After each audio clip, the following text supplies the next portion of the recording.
Martin Lawrence, I'm a bad boy. When I got off my ass and got to the cash and got in my bag, boy. What's up, y'all? It's Bam, and I'm back with another styling tutorial video. If you're new, hi, welcome to my channel, and if you're not, welcome back.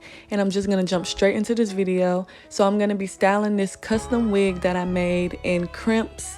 And if you guys want to know how I colored this wig, then the link will be down in the description box down below, so you guys go check that video out after this one. So I'm basically gonna be styling this hair in Crimps, and I'm gonna be using like this tool called the Bedhead Deep Waver. You can get it from any Walmart, Target, or your local beauty supply store. All the information will be down in the description box down below. So I'm just gonna basically just let y'all watch me style the wig, because I don't talk through my styling videos. I just let y'all watch and observe what I'm doing.